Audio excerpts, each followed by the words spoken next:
Tuesday, everybody, and thank you for tuning in to ASAP Afternoon Blitz. I am your host and your moderator for the day, Frankie C., better known today as Frankie Lake Show, because today starts the goddamn Western Conference Finals, baby. Let's go! But with me always, not just here on ASAP, but also on Unscripted, my brother from another mother, the uncle of my daughters, and no, nothing better more than to yank our Astros, right, Jay? Jay McLovin. This is the Stro Man.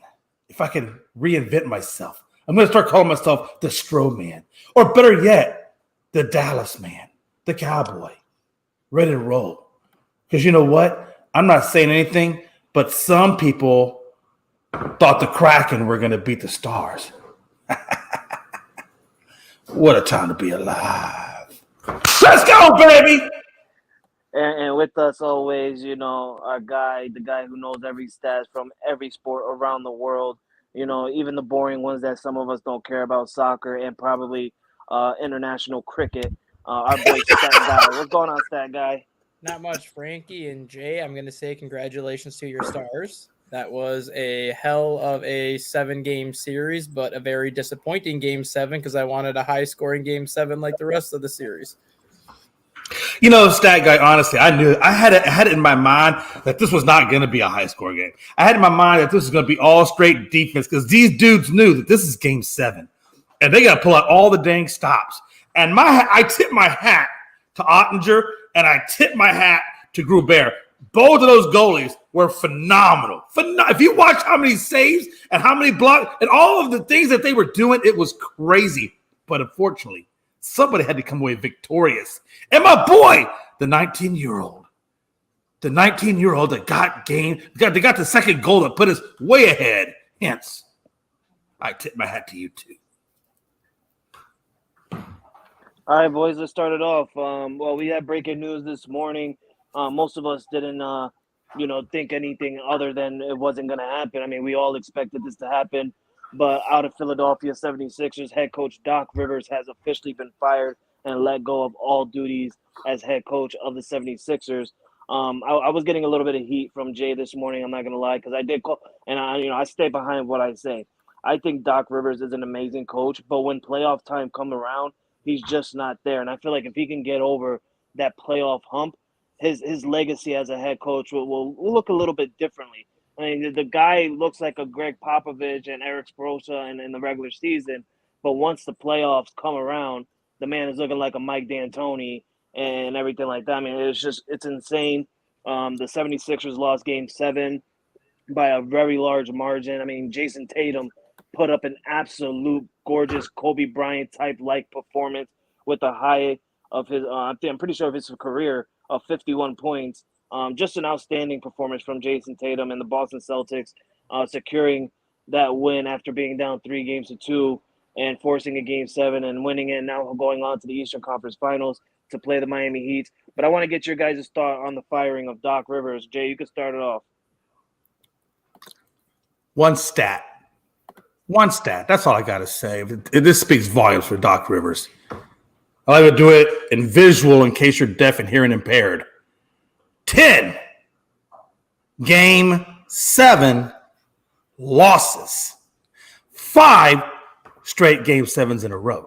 Most in NBA history. And you think magically he's just going to, at his age, at his advanced age, and the way the game is played nowadays, you think that this man's going to finally get over the hump. I laugh at that because you know what? Let's be honest. The only damn reason he's got a ring is because Danny Ainge afforded him the roster, the end-all, be-all of roster, the Ray Allen of rosters. Kevin Garnett, Paul Pierce, the list goes on and on. Hell, my own daughter could have won a ring with that squad. And you think that this man has one ring and you think he's relevant. Ain't no relevancy to Doc Rivers. He's antiquated. Move into the 21st or 22nd century. Get out of the old 19th and 20th century. Doc Rivers, it was great knowing you. Say hello to in Taiwan. Start learning Cantonese or whatever it is they speak down there, because that's your next destination. Doc Rivers, please. Is that guy? I mean, are you actually surprised that Doc Rivers blew another 3-2 playoff series lead? Are you surprised he blew another game 7? Are you surprised when he fails in the playoffs? I mean, outside of the championship that he won with Boston, and I'm not even going to say he won it in Boston, the players won it for him just because they had the most talented team back then. Doc Rivers is kind of in the similar category of Mike Budenholzer. He's in a similar category of Monty Williams and all these recent coaches that have been fired in the last week, where they're terrific coaches in the regular season. No one's going to take that away from Doc Rivers. No one's going to take that away from Budenholzer or Monty Williams. But when it comes to the playoffs, they are not even mediocre. They are terrible coaches in the playoffs that cannot adjust. And Doc Rivers has shown that since he's left Boston. For how many countless 3-1 series leads has he blown? How many 3-2 series games has he blown? He does not know how to adjust under pressure. And the funny thing is, the Milwaukee Bucks moved on from Mike Budenholzer because they claim that Budenholzer did not know how to adjust in the playoffs, and yet they're going to interview Doc Rivers tomorrow. I just want to say something to Jay real quick, Jay. And you know, we always have our back and forth and stuff like that. But I just want to point out that I'm not calling Doc Rivers a great coach or, you know, the GOAT of coaches or anything like that. No, what I'm trying to say is the man is a good coach in the regular season. I said it, and I'm hoping, you know, you've seen that I said it. He's a good coach in the regular season. He is the playoff part that is just trouble for him, and it's really sad. And Stat Guy, I don't want to say your name, Stat Guy, you know, you're absolutely correct. You know, we all expected that this man was gonna blow this. Right? It's typical Doc Rivers to blow a lead. It doesn't matter if it's 3-0, 3-1, 3-2. It could be 3-3. Don't matter. The man is gonna blow it. He's not gonna make it. And I feel like that's what that's what causes him. Most of people looking at him saying that he's not, you know, a good coach or anything like that. I think he's a good coach in the regular season. He gets winning records. The man gets you to the playoff. It's the playoff part that hurts him. And Jay, you know, I get what you're saying. You know, his relevancy is back in the early days or anything like that. But let's be real. I mean, Phil Jackson. I'm not going to compare him to Phil Jackson, but Phil please Jackson don't. was kind of like, I'm not. No. But what I'm going to say is Phil Jackson was still in that type of era, but in his day. You feel me? Like back in those heydays, he's kind of like in the Phil Jackson of today. People look at him back in the times, but seeing what happened about from 10 years ago to now, the man has winning seasons. He makes the playoffs. It's the playoff part that gets him, you know, to not being that high level coach. And I feel like if he can, you know, get playoff wins and make it back to the finals, you know, I feel like people will start looking at him different. It's just him. He has to get to the finals. He just has to get to the finals. I gotta stop you. Hold on, Frankie. And I get what you're going, but I gotta stop you. If you want to say he's a Jerry Sloan of today's day and age, okay, I'll get on that gravy train. Sure, why not? But don't you ever say he's a Phil Jackson of anything, because that man came to Phil Jackson. Did you not just hear what I said? I know you heard what I said. Right? But Phil Jackson could transit. Look, there are a few coaches. I will tell you, Red Auerbach was probably one of them. Phil Jackson. If you want to throw Pat Riley in there, those are guys who could transcend a little bit. This dude can't transcend his own damn sneakers. So don't put him in the Phil Jackson category. Please don't do that. It's disrespectful. I mean, if you look at his coaching career, he's got a .590 winning percentage, which, I mean, it's decent. It's not elite because when you get into like the .620 range, that's when you're considered elite. But he still has almost 1,900 career wins, and he's got not even 1,100 career losses. And he's been a head coach for what, 23 years, and every season but 3, he's won at least 41 games. So that goes to show you that he's really only had 3 losing seasons as a head coach. But to Frankie's point, once you get to the playoffs, the guy is 104-100 as a head coach in the playoffs. Let's be honest. Let's be honest. Nobody wants a coach that can only get you to the playoffs. No damn team out there wants that. That's just bullshit. If you tell me that, hey, he's a great regular season coach, but he sucks in the playoffs, well, then you just suck as a coach. I'm sorry. Well, hold on. We live in a day and age. Hold on, time out. Hold on. We live in a day and age where results matter, and if you can't produce, you get fired. And that's what he is. Hold on. That's what Doc Rivers is. And I will tell you this. I would love to, if the Milwaukee Bucks are going to bring him in for an interview, I would love to ask him the first question. If a fan can ask a question, I would love to say, Doc, I got one question only, just one question. If I look at your history, as Frankie says, you're a great regular season coach. Nobody's going to doubt you on that. I don't doubt you on that. But the problem is you can't produce in the playoffs. You have 10 games, 7 losses. My question to you is, what makes you think, or why should we bring you here if all I can get from you is a great regular season, but a first or second round exit? What is it that makes you think you're going to do anything different here that you couldn't do there? And I would love to hear his response. And then to your point, what you just said, Jay, about what franchise wants a coach that is only good in the regular season and not good in the playoffs? Take it out of my mouth. Look at the NBA playoffs this year. Outside of Steve Kerr and Eric Spoelstra, name one of the other coaches in the playoffs this year that have a good postseason record. I'd have to go back and examine. I don't have those stats off my thing. So, no. And it probably is. It's probably right. You're probably right. Greg Popovich. I don't know. Well, I'll tell you what. I mean, honestly, Doc in his first damn season made it to the finals. Now, he didn't win it. Yeah, but that's 1 year. No, but what I'm saying, but season one, Doc was there. Hold on, Jay. Let's that guy. I know, but I want to finish my thought because he asked me a question, and I want to get a complete thought out first. I got you. Well, he was saying something before you got your thought in, but let him finish for a second. Go ahead. Longevity, you have Greg Popovich, 647 career winning percentage in the playoffs. Eric Spoelstra, 623 winning percentage in the playoffs.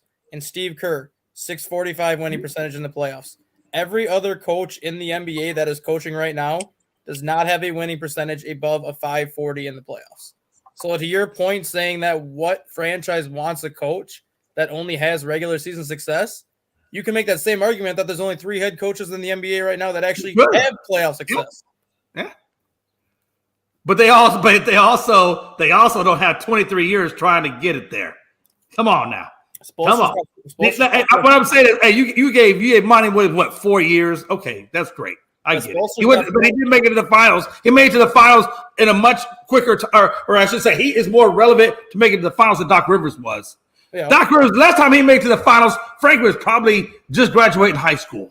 But then again, Doc Rivers made the finals in his 3rd year as a head coach with Orlando. Last time Doc Rivers won a finals, Jay, I literally just got into high school. Like, there you go. Okay, that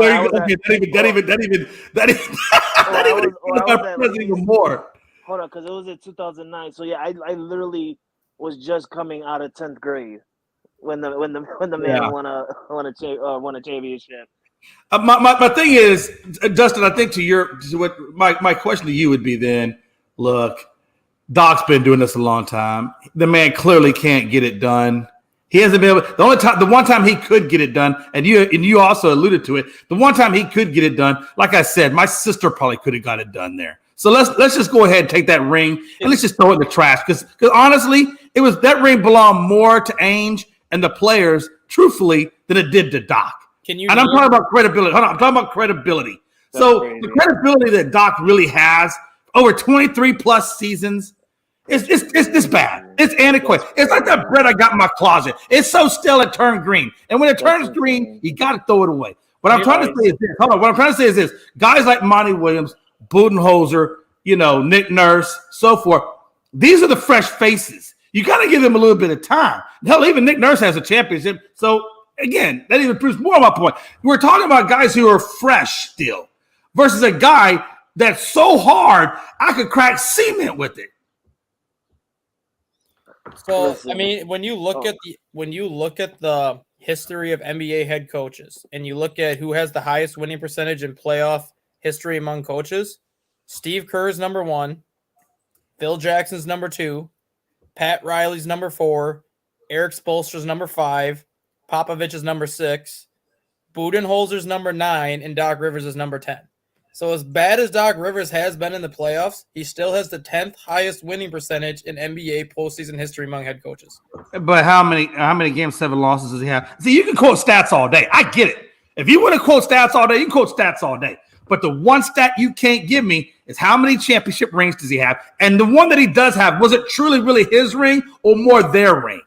How's a stat for your ass? I get stats. Okay, stats are great. But hell, I could shit a stat every day of the week. Doesn't mean that this guy's going to be the guy that can get me there. Come on now. Come on.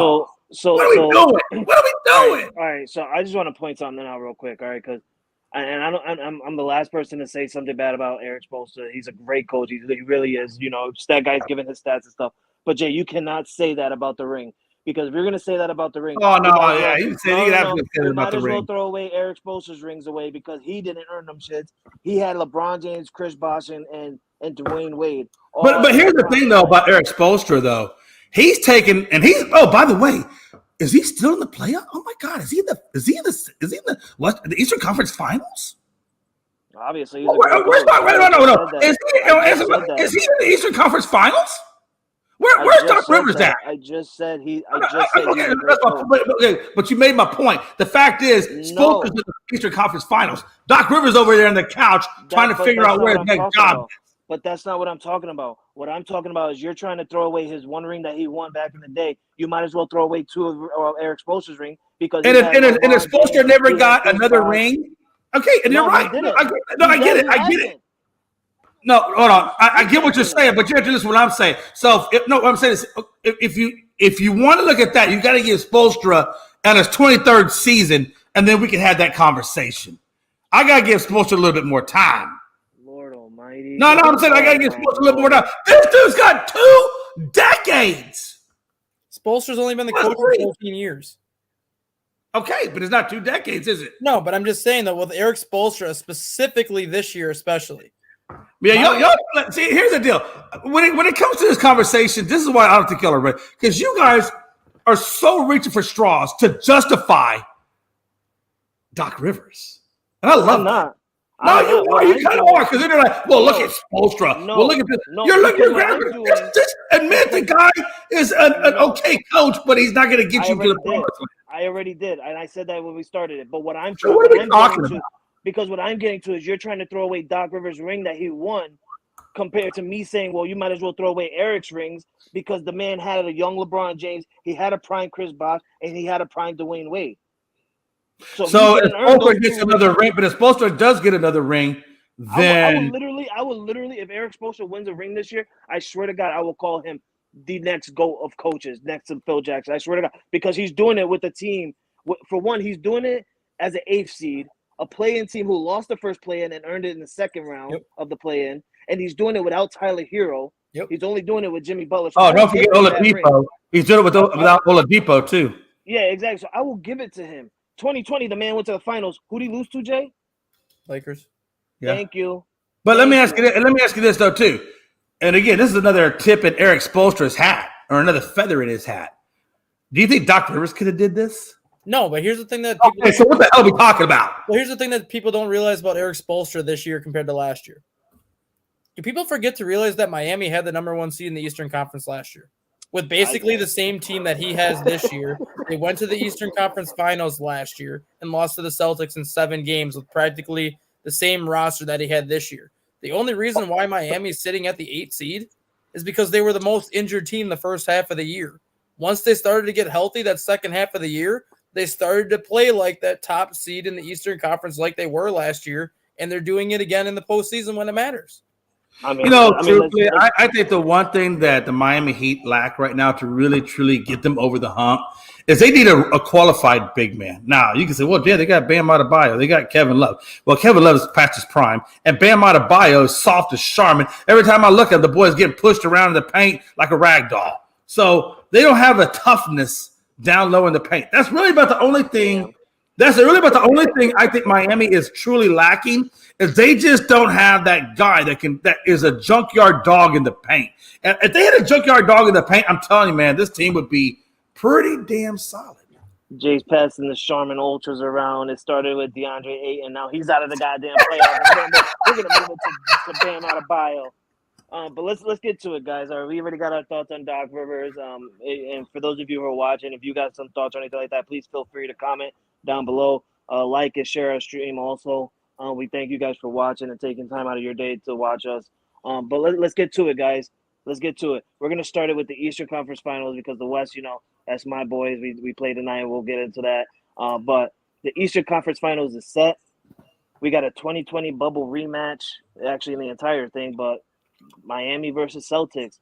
Like that guy said, Celtics 1-7 last year. This is a revenge game for Jimmy Butler and the Miami Heat. I want to get your guys' thoughts. First, I want to ask, who do you got winning this series? Second, I want to know, who do you got winning tomorrow night? Yeah. First of all, the Celtics are a little bit more taller in order than what the New York Knicks were. Not that the New York Knicks didn't have a good fight in the game. So, and the Celtics did kind of struggle a little bit, but they did overcome and beat an Embiid, quote unquote, MVP, and Harden as well, and Maxey and Tobias Harris. So they beat a pretty damn good team over there in Philly. So I think Celtics are maybe a little bit more battle tested, maybe a little bit healthier. Because again, like Stat Guy pointed out, there's no Hero in this. There's no Oladipo in this. Hero will be back. He will be back. Yeah.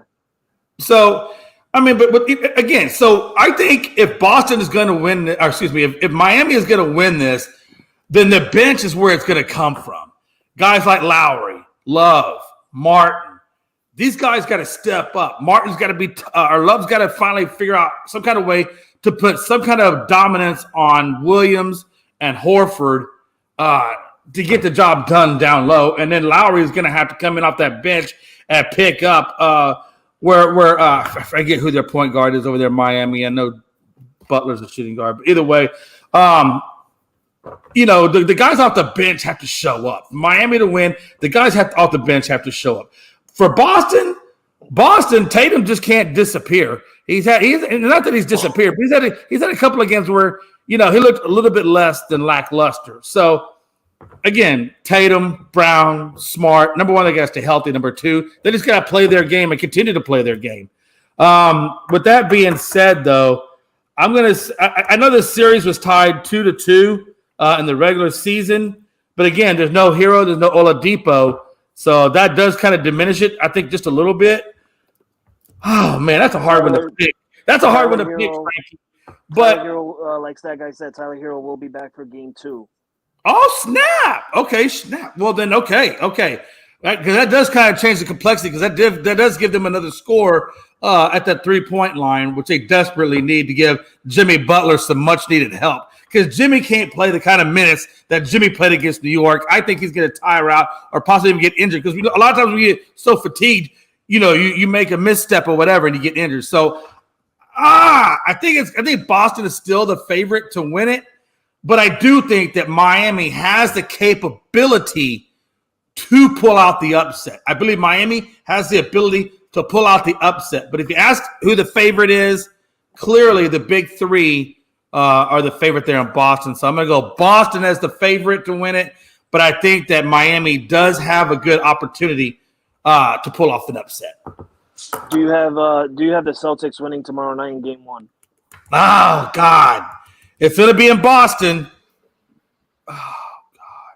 Yeah. I think they pull out Game 1. It really just depends on Miami's bench, man. If Miami's bench could come in there and play well, then I think Miami could steal one. I think Miami has to steal one out of Boston. The first two are obviously on Boston. They got to take even if they lose Game 1, if they win Game 2, that really puts them in good position with the momentum going back to Miami. So I do think Boston takes Game 1, but I think Miami can even the series at 1-1 going to Miami. I do think that's possible. All right. And I do agree with what you say. I mean, Jason Tatum needs to show up every game. He can't have that Game 6 performance where he was absolutely terrible the first 3 quarters, but somehow, some way ended up getting called from around the block in that alleyway, eating a Philly cheesesteak, and then just coming back to the game and just shooting absolutely phenomenal. But it helped them secure the win. But for them, they need to continue that patch of continuing to play better. But I'm gonna get my thoughts on it after Stat Guy. But I think if Miami could take one game in Boston, it'll be a very interesting series. I will tell you guys after. Stat Guy, go ahead, tell me, who do you got winning Game 1 tomorrow night in Boston, and give me your thoughts on who you think will win this series and head to the finals.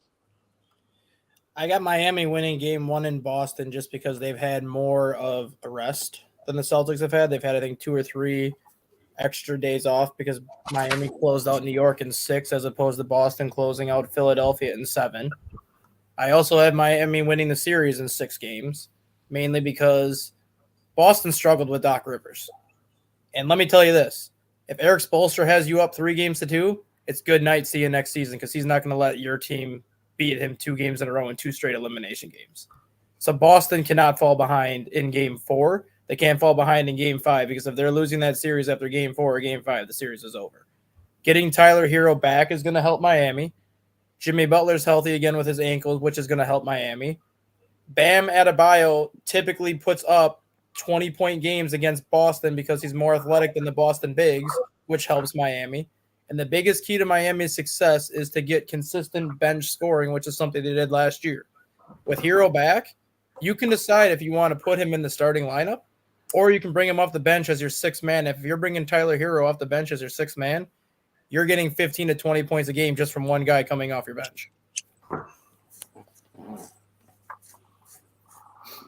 That's a nice prediction. I mean, I like it. I agree with what you said. I think Boston takes game 1. I understand that they can be tired. They did have a long fight, but let's be real. Game 7 was kind of like a cakewalk for them because they absolutely annihilated the 76ers. So I feel like rest isn't gonna do anything to them. Plus, they were home at game 7, so they didn't have to travel. They didn't have to travel anywhere. They just had to win game 7, go home, sleep for 2 days, practice for one of those days while you get a little bit of rest, and just have to worry about Miami to where Miami. Yes, they have they had a 3-day rest, but they have to travel. Traveling is always tiring. We all know that.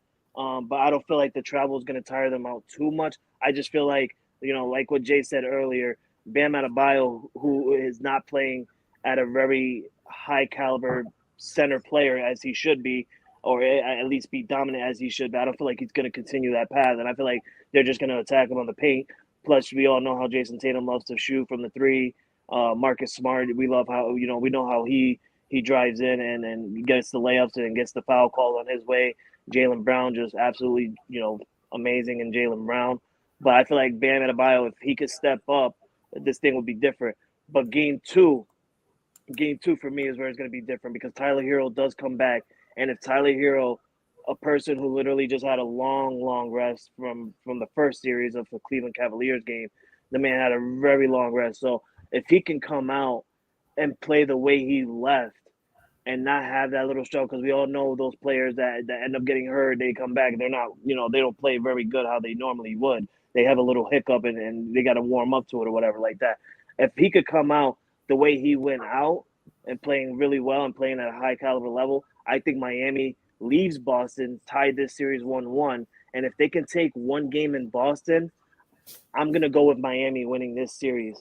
I'm not going to say it's 6. I feel like this is going to go 7 just because the Celtics, we've seen these guys, if they're down one game and, they need to force a game 7, they're going to do it. They're going to find a way to do it. I feel like this is going to go 7 games, but I'm going to give it to Miami if they can take one game in Boston, just one game. Because if you get that momentum of winning one game, that puts in your mindset that you can win another one there.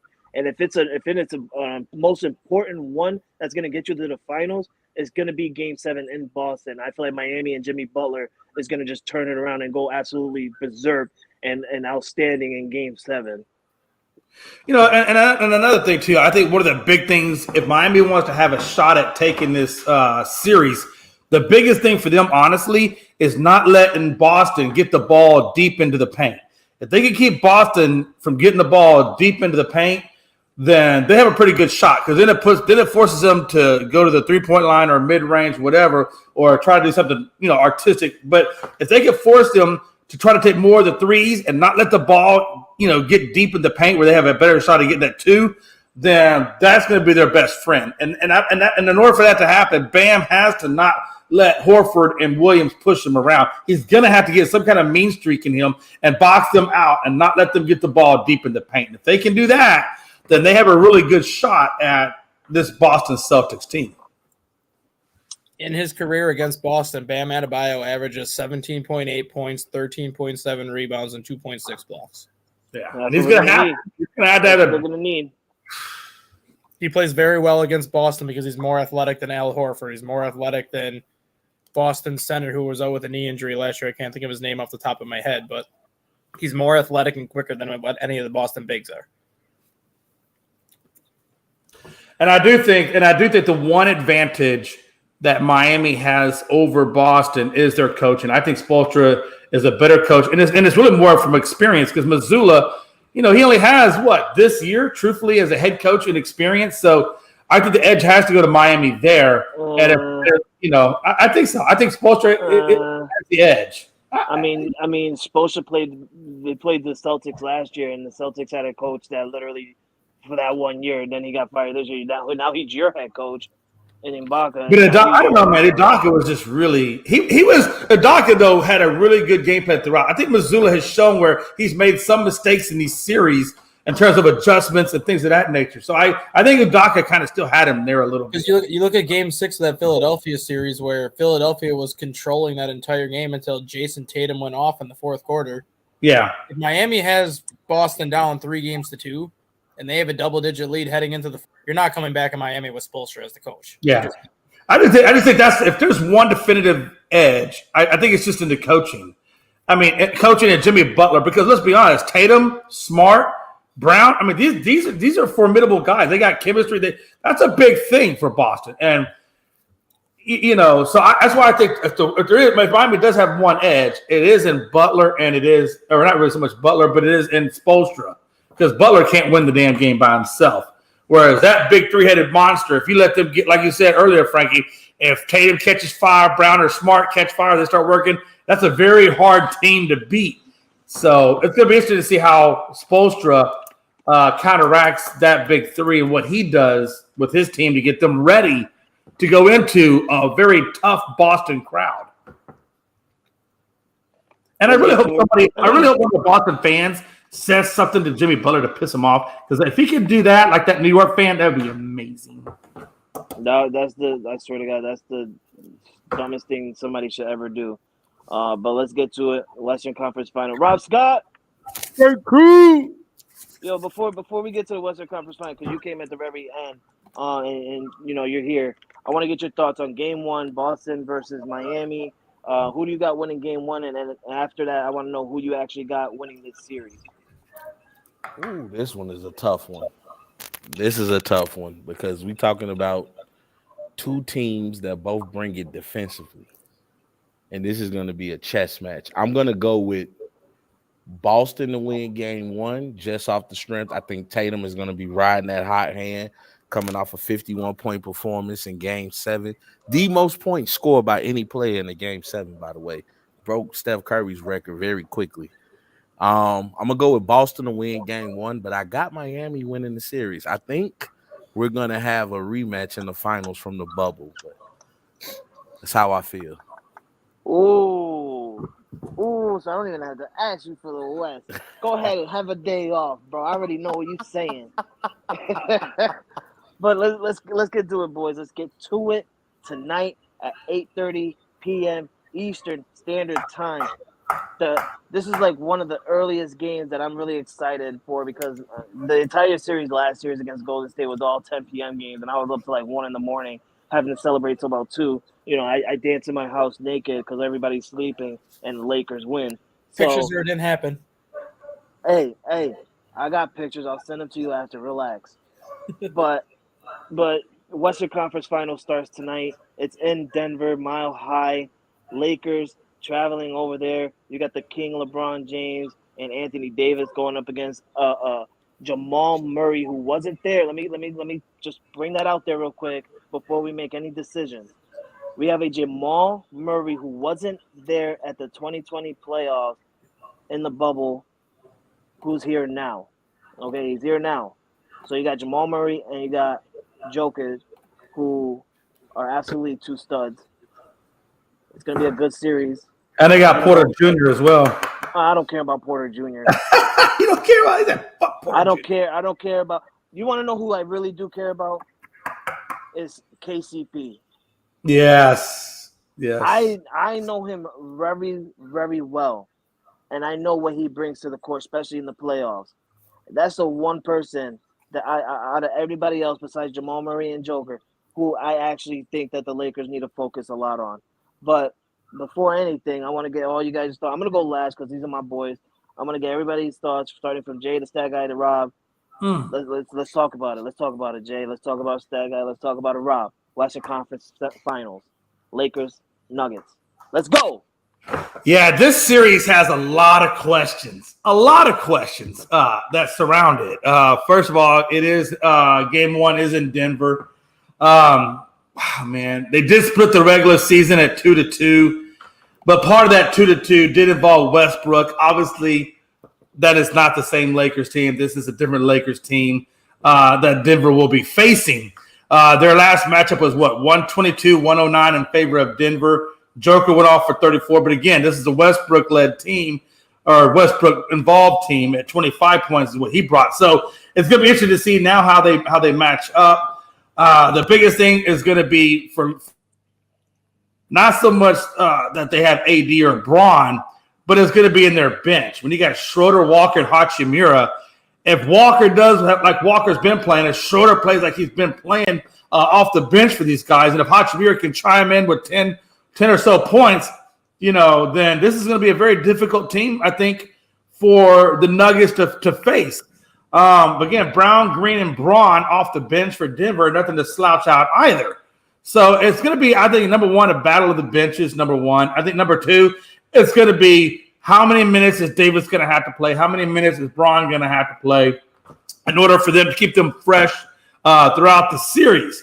But again, this is a team that went into Golden State, took game one, split it, came back to LA, and then wreaked some havoc out there in LA to put it up 3-1. So if the Lakers could go and do the same thing, repeat the same basic plan against Denver, because I don't know that Joker by himself is going to be enough when you're facing AD and Braun simultaneously down low in the paint and things of that nature. So it's going to be very interesting to watch the matchups. Again, I think it's going to be battle of the benches, and it's going to be whose bench wants it the most, what team wants it the most. And if they can go in there and snag, again, just like Miami, if LA can go into Denver and just take one game and bring it back to LA, well, now, my friends, that could be very, very saucy. Yeah, I just love it when it come out of Jay's mouth. I just love it. I just want to go to Jay's house and just party with him after that. Stat guy, let's go, baby. Let me hear it. Be nice, be gentle. Well, I'm going to be mean first, but then I'll be very nice and gentle. Be mean towards the Nuggets, but then be gentle to my Lakers. Nuggets are going to win game one.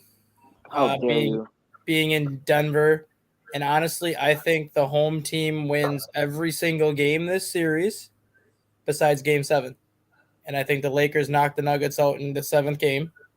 And I think it's going to be an all Pat Riley NBA final again.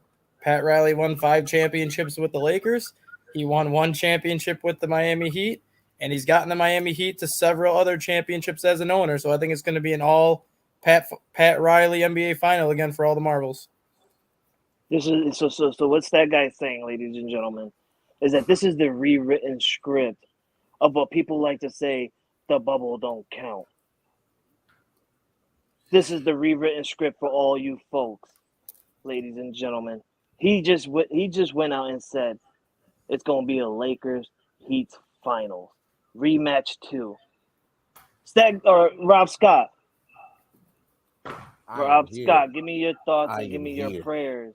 All right. Well, first of all, I was very rude. I only said hello to you, Frankie. Hello, McLovin. Hello, stat guy. Hi, Rob. I had to rectify myself. Excuse me for my rudeness. Got to say hello to my guys here. Yeah, I love you too, Jay. But I have to agree with stat guy. Now, I agree with him that it's going to be a rematch with the Lakers and Heat in the finals. I got the Lakers winning this series against the Nuggets. I think the Lakers are going to do it in 5. Ooh, gentlemen sweep. And the reason I say so is because I think Jokic and AD, they're going to cancel each other out. And I don't see anybody on the Nuggets that's going to stop LeBron. I think LeBron is going to have probably one of his best series that he's had so far. I think he's going to be able to run rampant out there, especially if he continues to drive the ball and get those foul calls.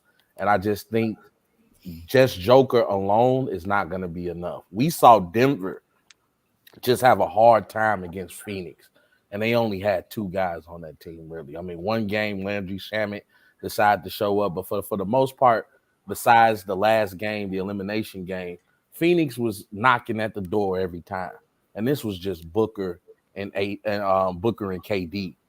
Now we're talking about AD, we're talking about Bron, we're talking about AR-15.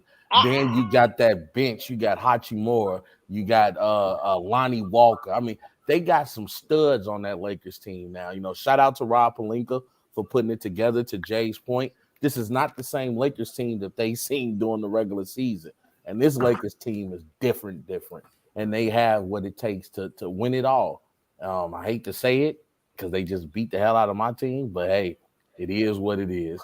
I got the Lakers winning in 5, and then I got the Lakers winning in 5 against Miami too. So, oh my God, yo, you just made me cry. I'm literally in tears right now. Hey, me and Rob Scott, I think we're on the same page. I know and Frankie too, and I think Stat Guy's on board as well. I think we all got Miami possibly taking it out of Boston. That is going to be a very highly anticipated series to watch.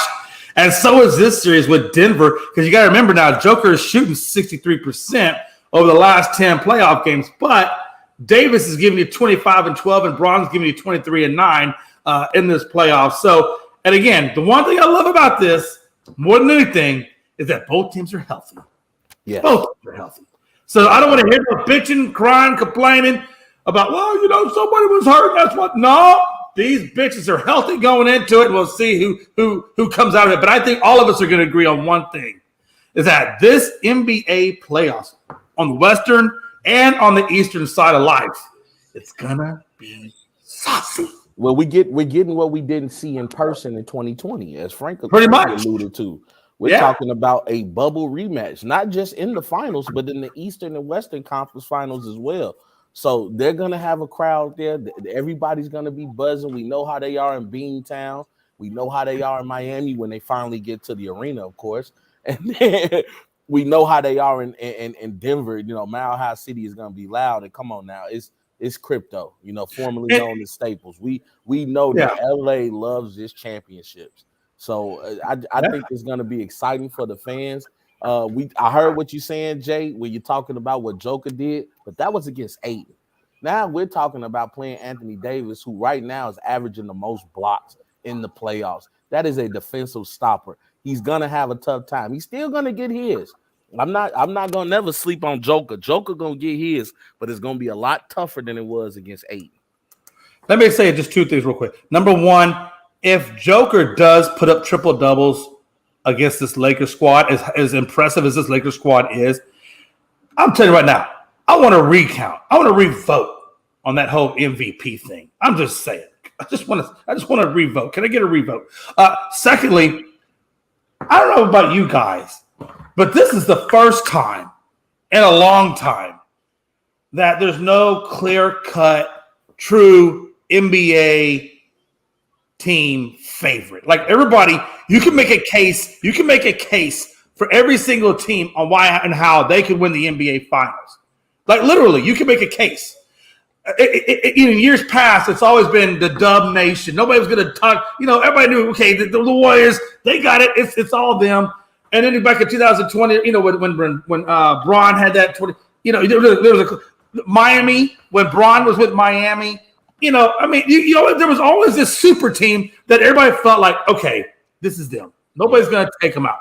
This is the first time in a long time. The reason why I'm so excited about this NBA playoffs more than any other is because, truthfully, I can't tell you what team is really going to be the NBA Finals because either one of them can do it, depending on. And I love it. Rob Scott, Frankie, that guy, I love it. That's why I love it so much because I don't know, and I don't want to know. Yeah. Jay, I did issue you a public apology. We did our little podcast, me, Mike Hughes, Pride, and Tony, and I issued you a public apology. Whoa. I said that Embiid was better than Joker. I take that back 100%. So and I know you've been screaming Joker this whole time. So I did go in front of everybody, in front of all of the ASAP Sports Network fans, and I said, Jay McLovin, I want to issue you a public apology because Joker is him and Embiid is a fraud.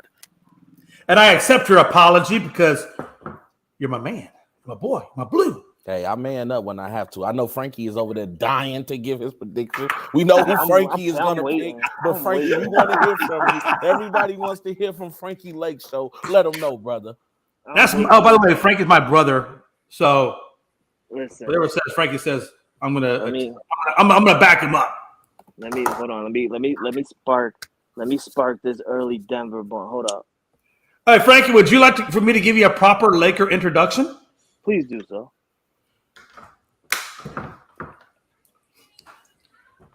Ladies and gentlemen, like no one has ever seen before. Many have tried, many have come, many have failed. But this guy, he's spectacular. He wears many hats, but all of his hats are no bigger than this hat. Because this hat is showtime. It's showtime. James Worthy, Magic Johnson, Kareem Abdul-Jabbar. I present to you Frankie Light Show. I love it. I love it when I get special introductions like that.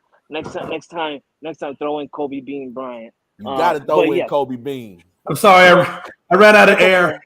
It's okay. Oh, and by the way, one thing. When it comes to Kobe, it's just understood. Facts. All right. I love everything everyone has said. Okay? This is a team that's totally different. This is a team that Denver hasn't played yet this season, I feel like. And the reason I say that is because the last time we played the Nuggets, and I think it was Rob Scott who mentioned, or maybe it was Jay who mentioned that Joker had 35 points. But let's not forget, AD wasn't playing that game, ladies and gentlemen. AD at that time was hurt. AD didn't play. AD bullies Joker. Let's rewind it back to 2020 to where Joker was becoming the Joker a year before winning his first MVP. The man got bullied by AD. Now let's fast forward a few years later to today. AD's gonna bully Joker. But the one thing I do give the Nuggets that's bad for the Lakers, and I'm gonna be unbiased here. In 2020, AD had big man help. He had Dwight Howard, he had JaVale McGee. This year, he doesn't have big man help. So AD's gonna have to step up big and bully the hell out of Joker. And whoever is gonna back up AD, if it's Rui Hachimura, if it's Gabriel, hell, if it's Mo Bamba, have to step up big because this is it right here. It doesn't get any much bigger than this. Because if you win against the Denver Nuggets, who are the second best team in the NBA, you're gonna win the finals. You're gonna win the finals. I don't care what anybody says. I don't care what anybody thinks. This was a team that had a 3% chance of making it to the playoffs. This was a team that started 2-10, and everybody was saying, "Well, here we go again." This was a team that was ready for everybody to come at me on the ASAP network, to come at me as the only Laker fan on the ASAP network, to ready to trash talk me. And I had predictions, and my predictions are true. My prediction to Randy back in December saying that the Memphis Grizzlies were going to be a first-round exit, it happened. It happened at the hands of my team. What the hell is this? What the hell is this? Who interrupted me with this Red Kingdom bullshit? What is this shit? It wasn't me. I don't have no control. Let's take that off for a second. I apologize, ladies and gentlemen. Hold on. I can't believe the disrespect that I just got right now. That's insane. But yeah, it wasn't me. I'll tell you that. I don't know who did that craziness. I think that ASAP is having a second show right now, and it's Red Kingdom for all you Chiefs fans. If you like Red Kingdom, go ahead and tune into Greg, our boy Greg, diehard Super Bowl defending champion Chiefs fan. He's currently going live right now. That's what happens when two shows go on at the same time. But yeah, the Lakers were a team where everybody was ready to come at me. I told Randy back in December, the Memphis Grizzlies first round knockout, and it happened to my boys. Rob Scott, Mike Hughes came at me. Warriors in 7. I said Lakers in 6. Jay was actually the one that made me pull my chest out and said, "Bro, say Lakers in 5." I said it. I said in my head, I'm gonna say Lakers in 5, but in my heart, I'm gonna say Lakers in 6. That's always been my prediction from the very first game of that series was Lakers in 6, and that's what happened. And Rob knows because I've been telling him since the very beginning of that as well. I said, Rob, it's our time, and we're gonna show you why it's Lost Nation, not Dub Nation. Yeah. So I'm gonna go ahead and say this right here: Lakers in 6. I feel like the Lakers are gonna win this first game. I feel like they're gonna win this first game, like they have been the past 2 series. I feel like they're gonna lose game 2, but then coming back to LA, I feel like they're just gonna, do what they always done in every series this year is win game 3 and 4, and then possibly lose game 5 again. It's just a regular scenario for the Lakers, and I feel like that's what's gonna happen. Lakers in 6. I don't care. I'm saying it. I'm keeping it. I love that Rob gave me a gentleman's sweep saying Lakers at 5. I absolutely love it. I absolutely adore it. That's just what happens when you face the Lakers team and you go up against the Lakers team and they just, change your entire franchise. Mike Hughes, what's up, sexy boy? Mike Hughes. Hey, man. Hey, Mike, give me your thoughts on tonight Western Conference Finals, baby. And be nice. Be nice, please. Is it in Denver? It is in Denver. Yeah, game 1's in Denver. Yeah, they got home court advantage. That's cool. That's cool. Lakers info. Hey. Huh? Okay. Ain't no white boy going to the finals. That's a crime. Hey. I can say that. I can say that. Hold on. I can say that. You can, but I want you to know something. If it's Lakers in 4 and we go to the finals, AR-15's a white boy, baby. Yeah, but like he's not like the front runner. You know what I mean? He's like by consideration. He's Bro, like he's the white goat. What you mean he's not the front yeah, but runner? like he's in the gang, but he's not like the face of the gang. You know what I mean? I feel you. He's in the barbecue, but he's sitting down in the chair in the back. Yeah, he's just hanging out. He's got the retro ones on. He's got the Travis Scott ones on. And he's just hanging out. He's just happy to be there. Yeah. All right, Mike. One more thing. What do you want? Heat Celtics. Jimmy in 3. Ooh, Welcome. I don't care about no Jay-Z. I know my white boy Tyler Hero coming back too. Mad excited. Hey, it might be better off without. Yeah, we were just talking about that. Might be better off without Tyler, to be honest with you. Wow. He was doing a hell of a lot better without Tyler, in my personal opinion. But I also understand what Tyler brings to the floor. His ability to space the floor. There's a lot going on there. But, man, shut the fuck up, Jay. No, I'm kidding. Sorry. I apologize, ladies and gentlemen. Mike's a little upset. Houston took one away from the Cubs, but it's a rematch, Jay, and it's a rematch, Mike. Just relax. Yeah. By the way, Mike, I'm worried about tonight's game with you guys, man, because y'all do have a hell of a good pitcher coming up tonight. So, and according to, I'll let Stat Guy talk a little bit more about that. But who should have been pitcher of the month in Justin Steele?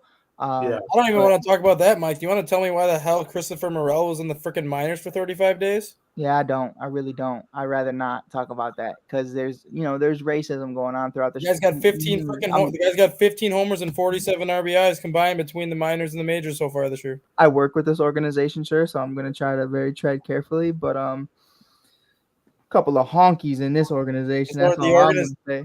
Fine, then I'll fill in the blanks for you, Mike. How about I do that? Then you don't look bad. Here we go. Man. This organization has no freaking direction on what the hell they want to do. This organization has no direction on where they want to go. This organization has a yes man for the manager that needs to be removed, but the front office doesn't have the balls to remove him because they know whoever they replace him with is not going to be a yes man. I was just going to say David Ross doesn't like brown people, but yeah, you pretty much covered it. Wow. Oh my God. And I didn't realize there was a disarray over there, man. Damn. I'm a big David Ross fan. I love fan David that Ross. covers the Cubs on a daily for half of my living, and I have to deal with this shit every single day.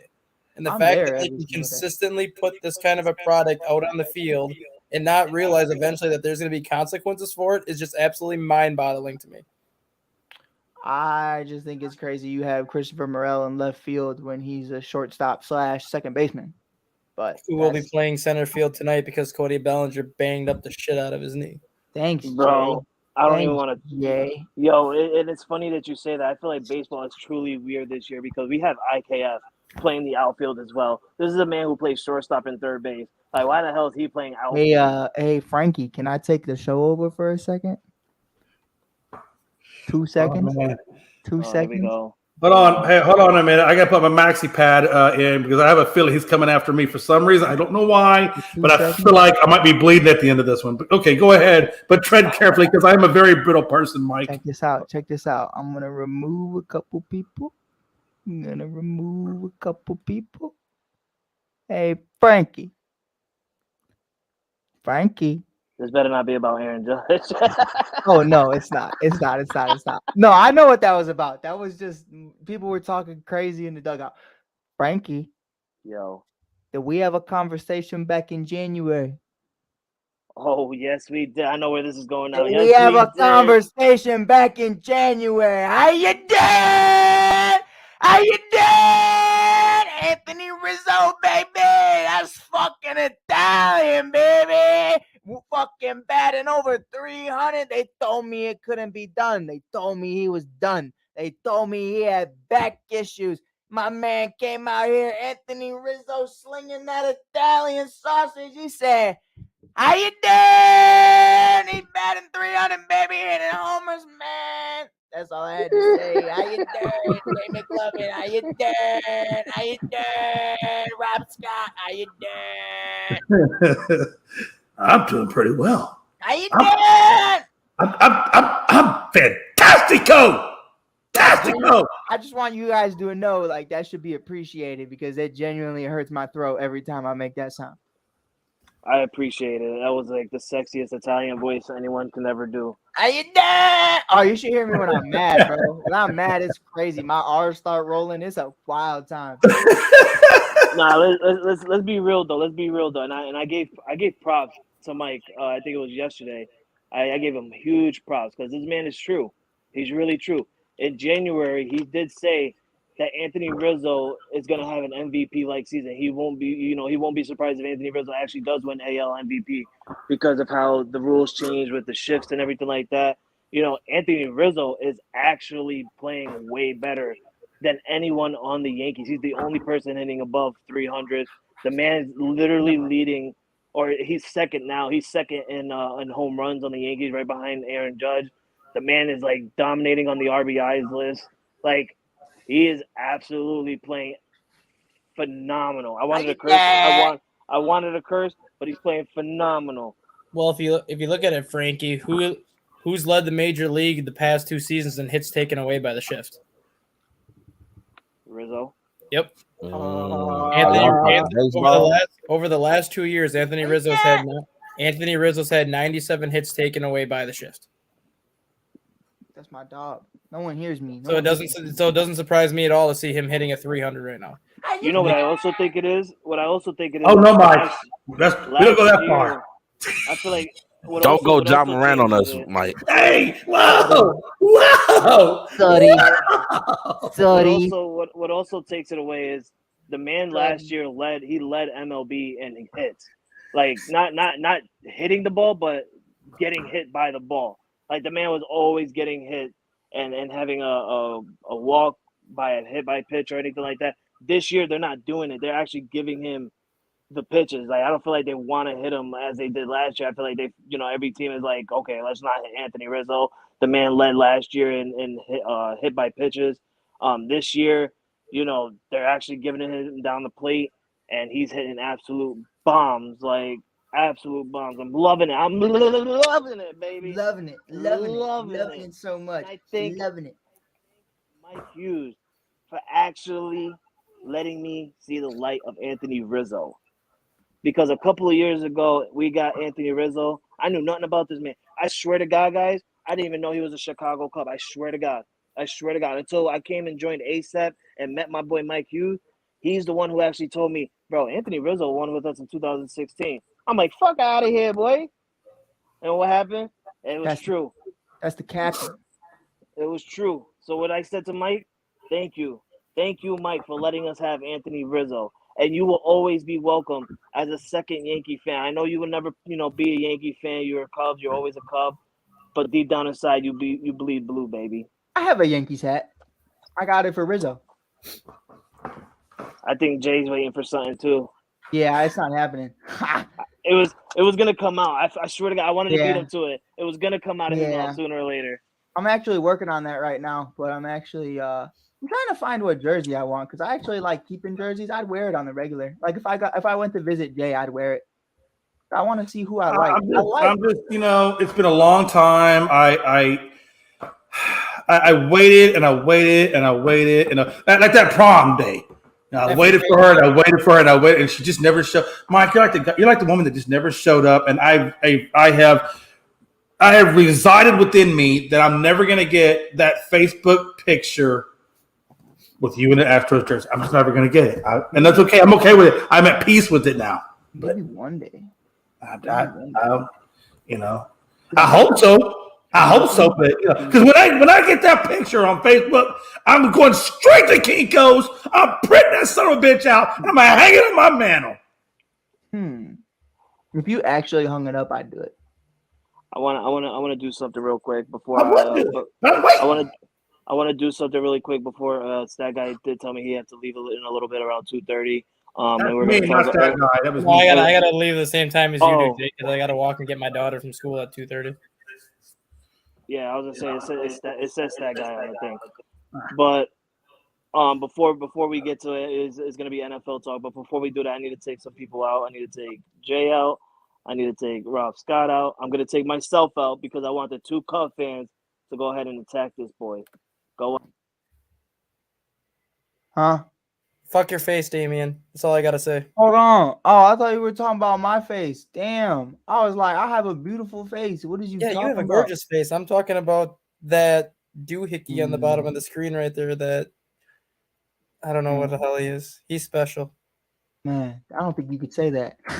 I don't think that's right. The Special Olympics won't even take him. Oh man, I gotta go. Frankie, take me out of here, bro. What is this? Listen, you wanted them to go at somebody who can't even form a complete sentence and doesn't know that every sentence requires a verb and a subject. Jay just comes from the background, just like I'm gonna attack him too. I'm not even a Cubs fan. I'm gonna just attack him. Bro, what's all right. But before people leave, Dustin did tell me that there was some breaking news within the Minnesota Vikings. Justin Jefferson and the Vikings are close to reaching on an extension, a record extension by that he will be getting paid up to $25 million per season. Sad guy, this is your team. You're my diehard Miami Viking fan. I'm gonna let you take it away since you know all the stats, the money lines, everything like that. Go ahead. There's a reason why the Vikings moved on from Adam Thielen and brought in Jordan Addison. You get basically a younger, faster version of Adam Thielen for a fraction of the cost. Instead of paying Adam Thielen $10 million a year, you're paying Jordan Addison $1.4 million a year. You have KJ Osborne as your number 3 receiver. You're paying $900,000 a year. You have Jalen Reagor as your number 4 receiver. Right now, that you're paying $800,000. Hey, so now you clear up all that money for Justin Jefferson and TJ Hawkinson.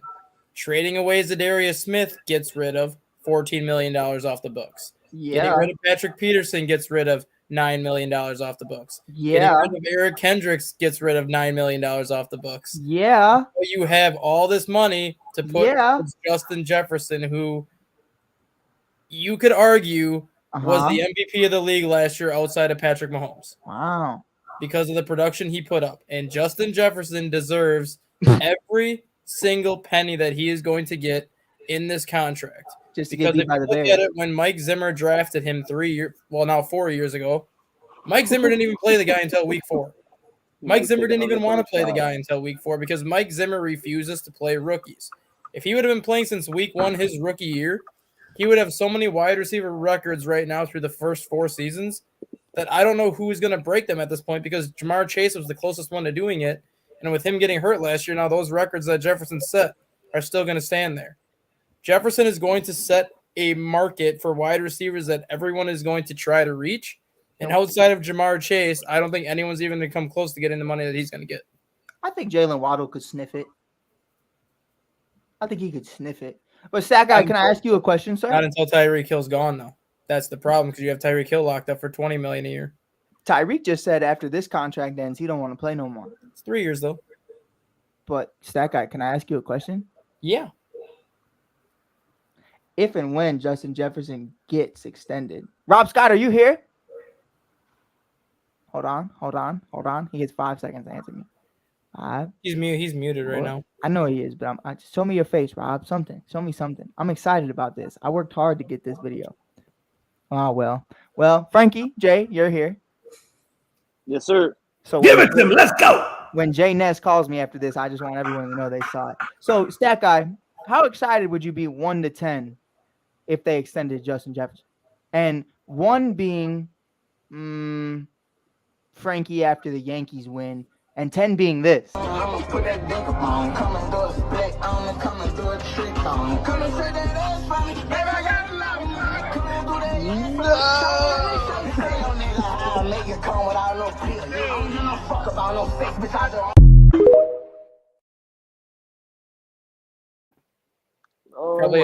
Probably a 25 because they never should have let Randy Moss get away when they did.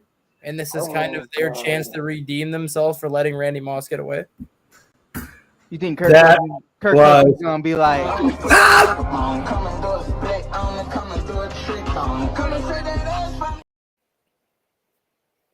show the other one, Frankie. Show the.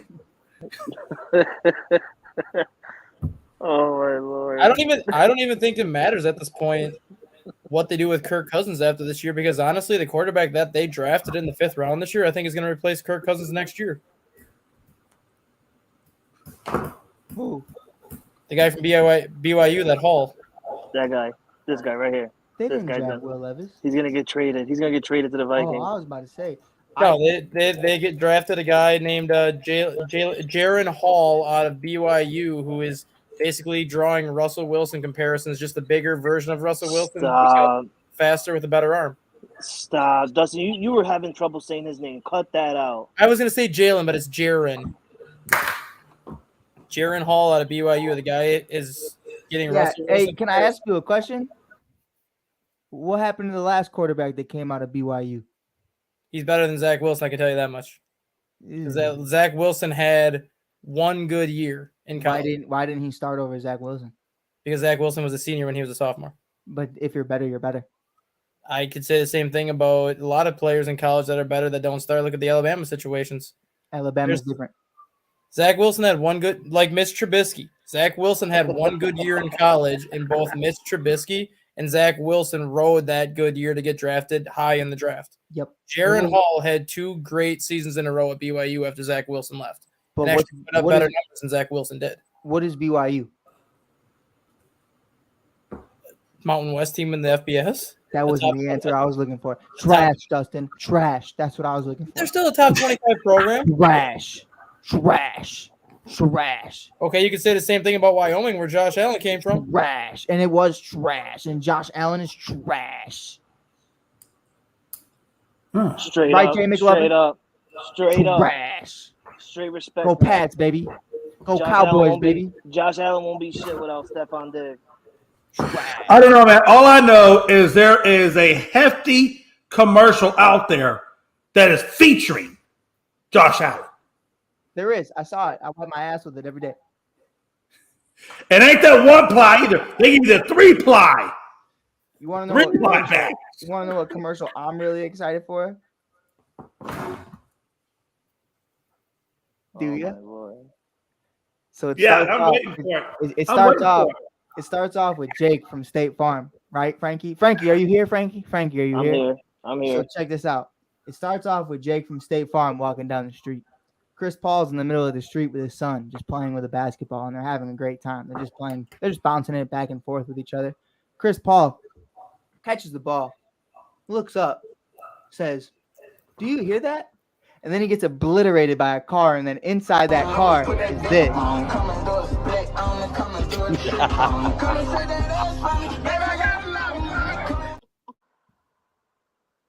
Jake. On that note, I got to run, guys. But Mikey, Magic Mike, Rob, $1.25, Stat Guy, and Lake Show. Been a pleasure. I'll see you guys soon, brother. Y'all have a great rest of your show. All right, Jay. Hi, Rob. Rob, did you see my song? Hey, Mike. Which song was that? You want to see it again? Oh my lord. I'ma put that dick up on, come and do a split on and come and do a trick on. Come and say that ass for me, baby, I got a lot of money. Come and do that ass for me, tell Money! NBA Young Boy. You heard? Hey, that boy Shannon Sharp had me rolling with that. He said, "You listen to NBA Young Boy? That's NBA Dumb Boy, right?" Man. Frankie, I didn't mean to ruin the show like that, but man, I needed a visual. Fine. I needed Nah. a visual. Ja ruined his career. John of the Bulls. Ja's career is over. John of the Bulls. It's over. Ja's facing a 1-year suspension right now from Adam Silver. If he gets a 1-year suspension, he's fucked. For what? He didn't even do anything. How you get They fired on your day off? They still investigating that the Denver situation. I'm pretty sure the Indiana situation is going to play a Yeah. key. This is nothing new for Morant, and I don't know how many of you followed Morant up until he became known at Murray State, but he lost his scholarship at Kentucky for his behavior. His behavior is what has held him back. There's a reason why he signed with Murray State, and it wasn't because of his skill level, and it wasn't because of his ability. He was the number 2 point guard in his class when he came out. He was one of the best players in the country when he came out. It's the fact that his actions and the behaviors that he had in high school literally lost him every single scholarship that he had to settle for Murray State. This has always been his red flag going back to his high school days, and now those red flags have shown up in a big way, and his career right now is hanging in the balance where if he faces a 1-year suspension and nothing changes after that, he's done. I feel like, speaking as someone from Chicago, we'll trade you the rights to King Von's music, maybe a fraction of O Block, and All My Life by Lil Durk for John Morant right now. And I think Memphis should take it. I think I don't want Lil Durk might have nothing to do something with say John about Morant. that. You said what, Rob? I think Lil Durk might have something to say about that. I think Lil Durk ain't gonna say shit about it because he hasn't even spun for Von yet. But that's none of my business. I don't want anything to do with John Morant at this point. Spin. Even if I'm the Bulls, I don't want to trade for John Morant. Why would I trade for a guy that literally got in trouble for doing something, went and basically issued a fake public apology to basically get everyone to think that he's sorry for what he did, and then you find out a couple weeks later that he's still doing what he said he wouldn't do again, and now he's facing a year suspension. I'm ready to be professional. Yeah, that's my thing. Dustin. Like he literally took no accountability for what he did. Yeah. Basically lied to basically make people feel sorry for him for having to sit out 8 games. And now he did exactly what he said he wouldn't do anymore less than 2 months after he got busted for it the first time. And now he's facing a year suspension. Chicago don't need that shit. They have enough drama in Chicago as it is. But you know about it. But anyways, but I agree. I agree. Like, especially with the weak apology, man. It's like, okay. He said, I want to show everyone who the real guys, especially urban guys like myself, like Mike, like, all the guys that grew up in the urban area, we was willing to give them a break. It's like, okay, you young, you rich, you made a mistake, hanging with the wrong people. I assume when you apologize, like you had a long, hard look at yourself in the mirror. Like, what am I doing? Like, do I really want to throw away all this money? Do I really want to throw away my career? But no, you didn't. You to me, you showed me, excuse my language, you didn't give a shit. You're going to apologize and you think everything is going to be hunky-dory and okay. And that's the problem with a lot of these kids today. They keep getting these smacks on their wrists and they continue to do the dumb stuff until it's too late. And that's what I fear for with Ja. Not saying anything will be life-threatening, but we're talking about career-threatening. We're talking about having the Jefferson lifestyle, getting that deluxe apartment in the sky, to going back to living in the ghetto.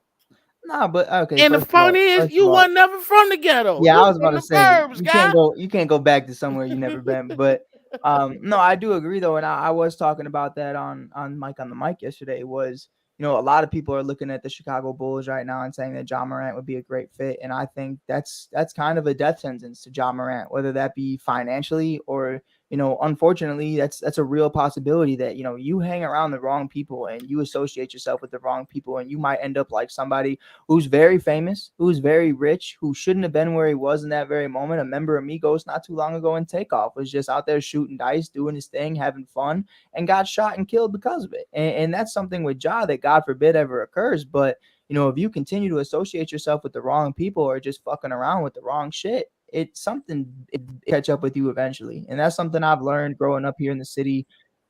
Man, the street's always going to be both ways. And don't ever think that you on a one-way street, because there's always someone coming behind you. And I think that's something that's very important that not a lot of people take into consideration with Ja. And for Ja to get, from what I've heard, a fresh start, if that is to be somewhere other than Memphis, which I'm not saying is going to happen because I don't know if anybody's interested in that conversation right now anyways. But I would say Denver, Utah, places like that. If you go to Philly, any of the LAs, you go to New York or Chicago, you're setting them up to fail, because a guy like that can't handle a place like that. That's why going to Murray State was such a blessing rather than going to Kentucky, because he actually got to just keep his head down and do his thing. And I feel like that was the quietest you saw Ja in years, to Dustin's point. I've watched him since high school. I've watched him since AAU. And I'm not gonna say I'm a diehard Ja fan. I just saw baby Derrick Rose in him, and I wanted to keep up with him. But I think right now is a legitimate conversation that I fear for Ja's life for himself, and I want to show everyone who the real Ja Morant is. You show me. I'ma put that dick on, coming through a spec on, coming through a trick on. Come and say that ass. The thing that you just said too, Mike, he's putting this out on Instagram You're a fucking idiot. for anybody to see. And like you were saying, like now you have these actual gang members, you have actual people that live in the streets, that live in the ghetto, that live in this lifestyle, that are looking at this and basically thinking, you want to act like you're in the streets? We're going to show you what it's like to be in the streets, and it's going to be his own fault if something does happen to him because of what he's doing. Right. He has no one to blame but himself at this point. I was just talking to, I think I was talking to Rob or Frankie about it. I mean, you watch this guy hit a bucket and he starts banging Crip all the time, and I think it's crazy to me. I swear to God, this man starts banging Crip. He throws big C's all the time. I actually just saw an interview with a prominent Crip from California. He was talking shit about it. And he was like, "Hey, dude, you ain't from this set. Like, who got you in the set? Because you ain't from the rolling 60s." And, right. You know what I mean? And it's things like that.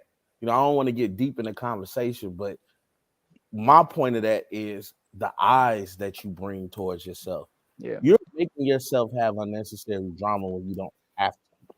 You don't have to lose your endorsement. You don't have to be suspended from the NBA. You don't have to have gang members. Honestly, Rob, before I let you finish, it's crazy. I think he does need to be suspended from the NBA, because I think that would be. No, I think. No. What I was saying, you don't have to. What I'm saying is, you put yourself in it. Yeah, like, he's saying none of that. None of this would have happened. No, none of that needs to happen. You know what I mean? It does, I think, for him to wake up. I agree. He needs to be suspended. He needs to be suspended. I would suspend him for a season. Yeah, that's what he's facing right now. I would suspend him for the entire season with no pay. I wouldn't. I think really wouldn't.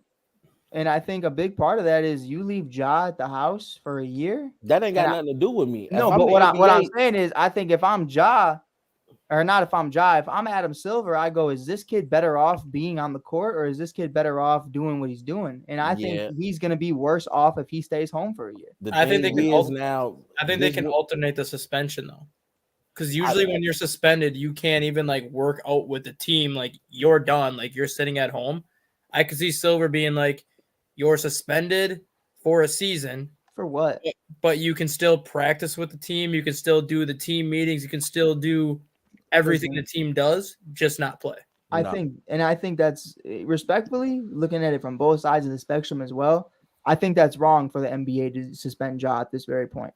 And I think that is ultimately going to be up to the Memphis Grizzlies organization. Why do you think it's wrong for them to I think it's suspend him? wrong because first and foremost, he's not a dummy. Like this guy obviously I has a think he is a conceal and carry. No, I He's mean, he's a dumbass. but there's levels to it. Like this guy obviously has a conceal and carry. He obviously owns this gun, or he would have been arrested forever ago. And that's really what it is. And I know gun laws better than I know half of the things going on because I just stay up to beat with them. But obviously, Sure you right do. now, the big thing with Ja is if it's legal and you have it in your hand, you have a conceal and carry, how are you going to look at me and say, first and foremost, I didn't fire it. Second of all, it's just in my possession. And if I have the right to have that in my possession, you really can't say anything about it, whether it's on an Instagram video or not, whether I'm Technically, messing though, he's around. still breaking the law.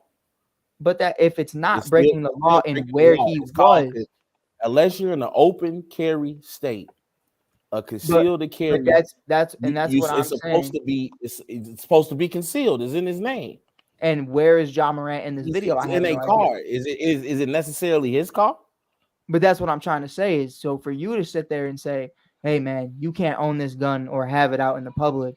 That's not really, I don't think that's going to fly. I think if anything, it's going to be up to the Memphis Grizzlies organization that has clearly said to him, this is not what we're doing and this is not what we're about. That's a whole different conversation because the NBA's never really had that conversation with him on that level. It's always been initiated kind of by the Memphis Grizzlies. And really, Adam Silver said, hey, ball's in your court to Jenkins. Whatever you want to do, we'll do. And that's what happened. Jenkins said, I want him away from the team for a while. And that's really how it was. So obviously, the only person that's really spoken out about it is the Memphis Grizzlies. The NBA really hasn't said anything. And I think there's a reason for that is because, one, it's in the offseason. Two, if he has the license for it, he has the license for it no matter what. If you have a conceal and carry, I could walk into damn near anywhere with it. And as long as I have my license for that, I can do that. No problem, especially to Rob Scott's point, especially in a car where you don't need a conceal and carry to have a gun in a vehicle if you're going from point A to point B. Now, waving around like a dumbass is a different kind of crime. But my big thing for Ja right now is where are you going with the Memphis Grizzlies moving forward? Because if I'm this guy and I'm looking at the organization and I see Tyus Jones out here giving buckets, shorty. I mean, that man's an animal. But I mean, Tyus Jones, quiet guy. He's been animals since Duke. Right. Does his job. He was just unfortunately drafted by Minnesota, and they're a horrible organization. So he had to go hang out in Memphis for a little bit. But he might steal the job of Ja Morant as the starting point guard of that team. And I think he's going to do it very well. So I'm really excited to see what the future is for Tyus Jones. And the downfall of Ja Morant isn't something I'm ever glorifying or isn't something that I'm ever going to be happy about. But it's a reality where you might get traded. And I don't know what that trade looks like or what you're worth, but you could be out of the league very quickly. Well, Mike, this will be my rebuttal to you. Mm-hmm. First, I'm cool if the NBA suspends him. No, I'm just saying. I get you. I appreciate you're trying to find light in the situation. Oh, it ain't no light. It's dark as fuck in this bitch. I mean, come on. Dark, but I appreciate you like, for. Hey, you know what I mean? Just trying to give a young man the benefit of the doubt. Oh, ain't no benefit of the doubt. This is where I'm coming from. He's a dumbass motherfucker. Sorry. It's not about him having the gun. Right. I don't care. Like if you got if you in a state that does not require licensing for a firearm, or if you're in a state that requires license, as long as you have that proper license, you can have it. Mm-hmm. My thing is it's an image thing. It's an image thing, and it's that this is not a white thing. This is not a black thing. Mm-hmm. It's a visual thing. You are portraying a gang banger. Let's just put it out there. Right. You're trying to act like a thug. And the problem with that is the reason he's going to lose these endorsements, the reason that the NBA is probably going to more than likely suspend him, is because of the image he's portraying. Mm-hmm. I don't care about the pistol. It's what you're doing with the pistol. Right. It's what you're doing in these videos. It's the beam coming out of the car to an NBA team. These are not guys on the street. You are pretty much threatening the lives of your co-workers. And now you got people feeling unsafe when they play the Memphis Grizzlies, or even, to be around you or your friends. Your friend has been in so much trouble. He's been banned from arenas. Yeah. That's the problem. And that was my only point was back to the well to show that You can do what you want to do, and you don't care. So if I'm the NBA, it's time for me to put my foot down and show you I can do what I want to do. If Right. you want to be in the streets, go be in the streets, but you can't do that here. Right. And that was my only rebuttal was, for it to happen in the off season and there to be no crime. You know what? Yeah. Like the strip club was a different incident because there actually wasn't guns allowed in the strip club. And that was a part of the big problem. And that was part of why there was an investigation was he brought that in illegally. So for me, it happens in the off season. There's no real crime, in a police I'm gonna tell investigation. you right now, if the police would have been behind them while they were making that Oh, video, no, but they would have that's what got I'm pulled saying, though. over and that gun would have got confiscated. Because And you what- can't and be what- swinging, dangling, and like that. You're still endangering people's lives because 100%. that's a loaded firearm. You 100%. drop that gun. We just saw an incident in Chicago, Mike. I know you saw it on the news. They at the Icon movie theater, Mhm. a guy drops his pistol. Pistol falls out his lap and shoots somebody. That's how dangerous that is. Anytime you have a stupid. firearm that is loaded, whether you have the safety on or not, you are still a danger. That's like somebody shooting in the air. You didn't shoot at anybody, but that ammunition is still live. It could come down and hit somebody. That's what I'm Right. saying. That's the reason when you take these concealed carry classes, like I've done myself, because I have my proper license and have my firearm. They don't call it a gun. Me They don't too. call it a weapon. It's a firearm, and you have to treat a firearm with respect. That is not a toy. That is not something to be a prop on an Instagram channel. And John got to get his life together, man. He really do. I'm scared for the boy, not from a gangster gonna kill you point of view. Yeah. I hate to see somebody that has made it, especially being a black man in America. We made it, dude. You made it. It's dudes right now that will kill to be in your spot. You made it to the top. You were the 1 in 400 of guys that make it to the NBA. And you just like, I'm just gonna throw it away. Yep. That's where I feel bad at, man. And I don't know what kind of counseling he's going to get, whether he has to go to rehab for drinking or whether he needs to go talk to a therapist about his problems. But you saying you stressed out ain't giving you no excuse to be waving no gun, bro. Well, what you just said, though, too, Rob, Memphis had no choice but to suspend him, which they already suspended him as of Sunday. They suspended him again, but they haven't determined how long they're going to suspend him. Yeah. But the NBA now is looking at that incident that happened in Denver. Mm-hmm. They're still investigating that incident with the 17-year-old that surfaced earlier this year. So, I mean, not only does he have this gun And the video, Pacers. not only does put he have the this red gun beam video on the against him, Pacers. he's got 3 other cases against him. And the more cases that stack up, the NBA is going to have no choice to step in because what Mike's got a point by saying really the gun video didn't do anything wrong, but assault is one of those punishable offenses in the NBA for disorderly conduct or whatever those things are called in the player's contract where you can't have like a certain amount of conduct. That breaks the NBA's code of conduct, so he's going to get nailed for that anyways. And there's an image clause. Yeah, and what I'm looking at now is kind of what you said about the safety. Let's just say John Moran continues to do this and ends up pushing people the wrong way, whether it's the Crips, whether it's the Bloods, whether it's any gang for that matter. What happens if you have an NBA team showing up at Memphis to play the Grizzlies? They're getting off the bus to walk into the arena, and all of a sudden here comes John Moran walking around the corner to go into the arena, and people start driving by and shooting because they want to go after Moran for the stupid crap that he's done. Mm-hmm. This is not only now a look on Memphis, it's a look on the entire NBA because now they have to look at player safety every time they go to Memphis if John Morant is part of this organization. Because he's putting the entire league in safety now because of these videos that he's posting, and people will eventually start going after Morant for basically saying, you want to act like you're from the streets, we'll show you what it's like to be in the streets, and now you're putting the league in a tough situation. Yeah. Like I always tell people, it's not what you do, it's how you do it. You know, if you want to walk around with a pistol for your safety, by all means, that's your second right. That's your Second Amendment right, the right to bear arms. Do what you do to make yourself feel safe. But to do what John Moran is doing is just stupid. First of all, as a man who, you know, I'm not in the streets, but I've been in the streets before, and I know people from the streets. You ain't never supposed to reveal what's in your left hand. You know, you telling the world I got a gun. It's my dick. It's stupid. You know what I mean? I'm gonna pray for you, Mike. But it's stupid though, man. And what it boils down to is idiotic, and it's a maturity problem. Like you need to mature very quickly. I'm pretty sure he's in a position where he makes the decisions in his family. You know, a lot of people come to him for help. Like, dude, like think about your family. It's not just you anymore. Think about the impact you're having on your daughter. That's the thing right there. He has a freaking daughter. Like, I'm not even more like, yes, I'm worried about John Morant, but the guy's 24. Like, he needs to grow up or whatever. I'm more concerned about his daughter. Yeah. Like, somebody could take this out on his daughter, or take it out on him while he has his daughter. Exactly, and the daughter could end up getting killed in the know process, what I mean? and he would have no one to blame but himself.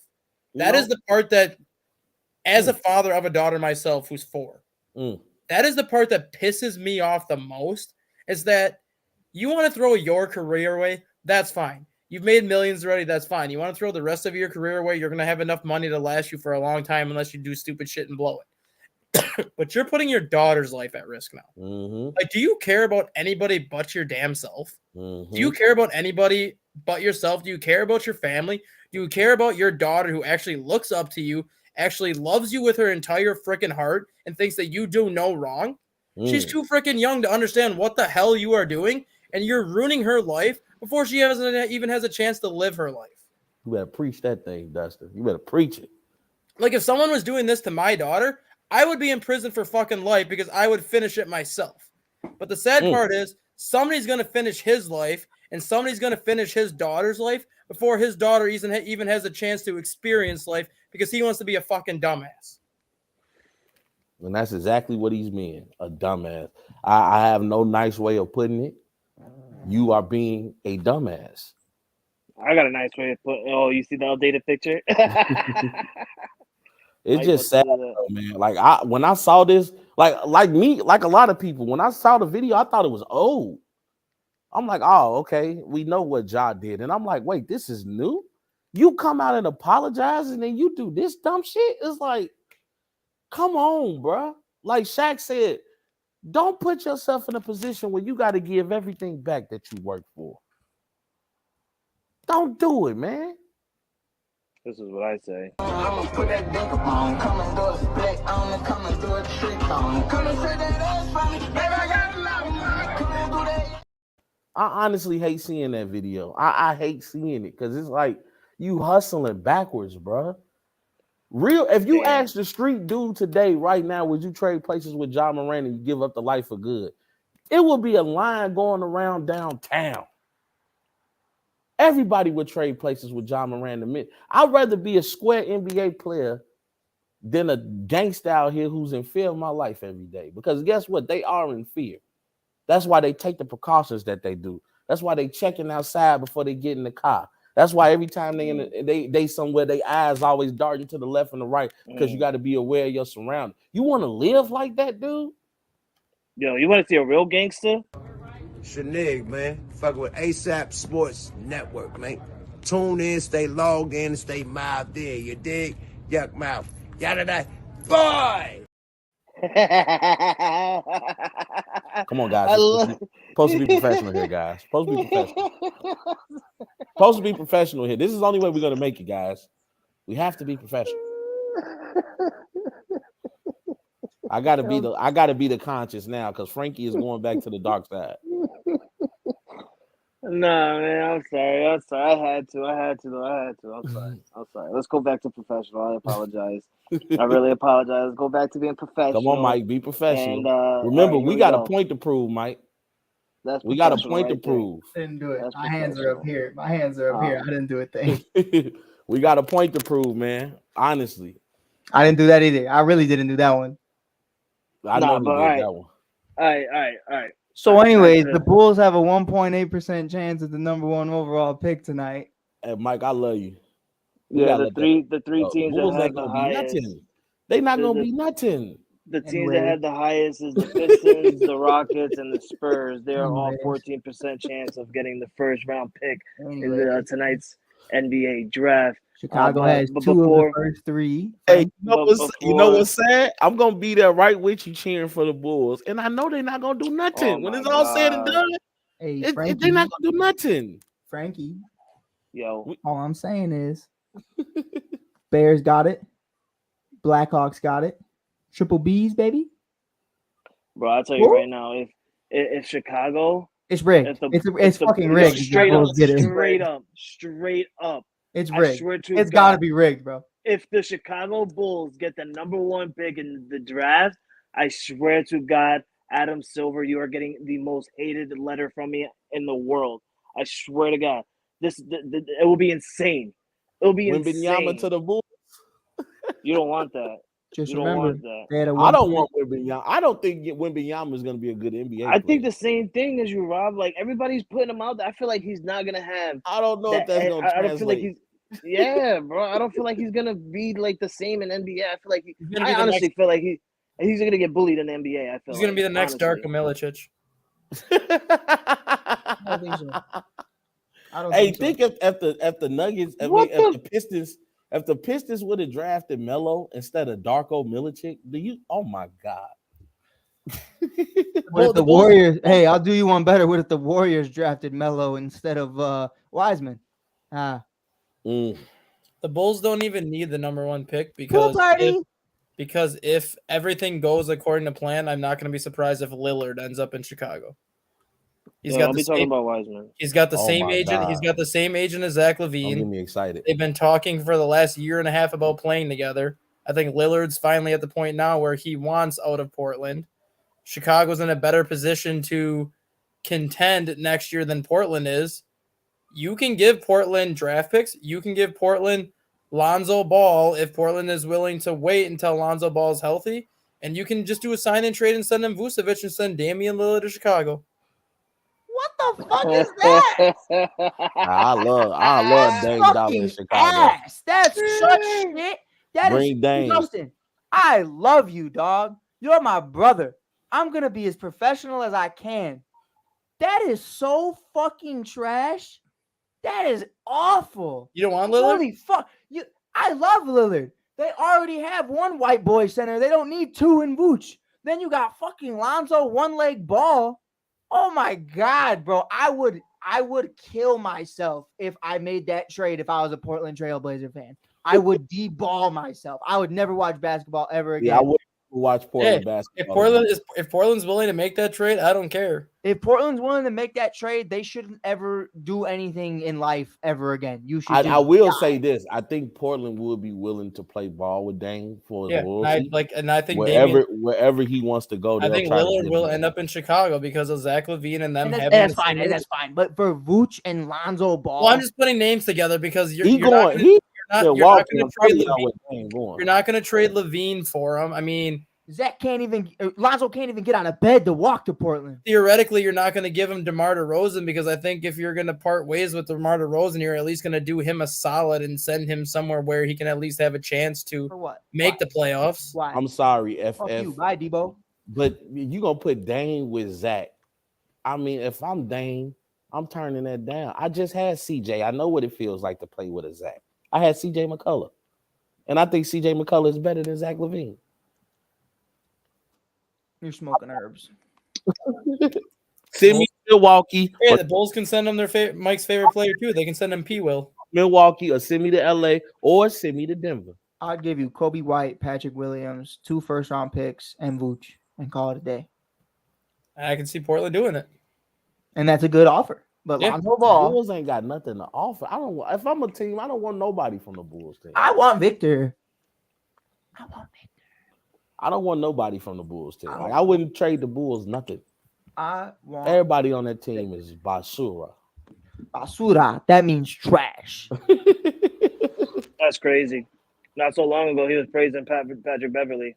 Who? Basura. Who was praising Patrick Beverly? I was happy Pat came home. That was a Chicago thing. That had nothing to do with the Bulls. Muy basura. You know, Pat Beverly is from out west. Me gusta la chucha de Puerto Rico. This guy. Let's get our final thoughts in. Lakers in 5. There you go, Frankie. That's for you. Mike. Oh my God, he's gonna play the video again. Oh. Hey, that picture gets me every I time. had to update it. I felt like the older one was getting too old. Nah, I'm glad Mike's seen this it. is perfect, dude. Because you Look at got him. your two like, hey, Look at him. Hey, Frankie, look. what happened? He thinks he got away with it. Nope, I'm playing. Come and do a split on and come and do a trick on. Come and say that ass for me. Baby, I got a lot of money. Come and do that ass for me. I'm gonna pray for y'all. I'm gonna pray for y'all. Baby, I got a lot of money. Not no more, bitch. You're broke. Sorry. That's my final. I can't believe he threw away all Gonzo, I apologize. I don't. Gonzo, you're not here, so that's your fault. Hey, but we still have to be professional. That guy. Final thoughts. No, I don't. That's a good talk, D. Yes, you do, Mike. Look at me. No, I don't. I'm over it. I'm Hold on, tired. Look, I'm tired, you done Grandpa. You made me. Hey, that's too damn bad. Mm, Better keep digging. that's a Be bright room professional. you in. You in. Look You at look that like face. you look like Morgan Freeman in the movie where he played God. You see the Hey, yo, muscles Rob, you coming? working out, bro? You working out, bro? You looking good, son. You see You looking the good. muscles coming, baby. I'll tell you what, bro. You been working out lately, yo. Your wife about to have a competition against me for you, bro. I'll tell you right now. Tell you right now. I know what wins you over. I know what wins you over. Bro. I'll bring the bag. Bring the henny, bag. bring the henny, and bring the bag, Frankie. Exactly. That guy. Final thought. You there? 3. Hey, Stat Guy 2. gave a very passionate speech, though, man. That He was said he beautiful. would kill John Morant himself. That's what I took away. I understood that though, because Stat Guy is a father. You know, we always see his daughter I'm a with father him too. in that video. So I'm a father too. and I know Frankie got 4. What you got 4 girls, right, Frankie? I'm Yeah, a I'm a father father of too. 4 girls. I'm Yeah. a So, father. Why can't I be a father? but no, You probably they are call a father. You just they don't know call yet. you I Daddy, am. Mike.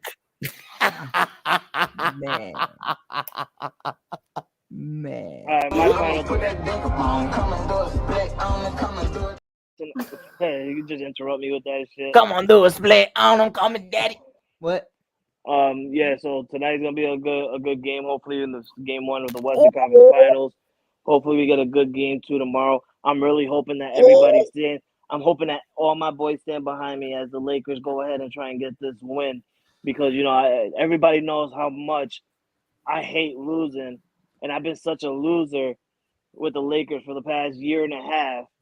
I'm hoping my boys are behind me on this, but Damian just tried to go. Hold on, Damian, don't make me do it to you, bro. I he don't didn't even want spell to. entertainer right. I don't want to have to do it to you, bro. Don't He's an look at that entertainer. face. Look at that. You talking about me? You look like a platypus. Don't get me. Hold on. Don't make me go on you, bro. Nah, Perry. Like a said you Pokemon look- that's. I was about to say. He about to say you look like a Pokemon that never gonna get captured. You look like a Pokemon that evolved halfway through and then stopped. Just stop.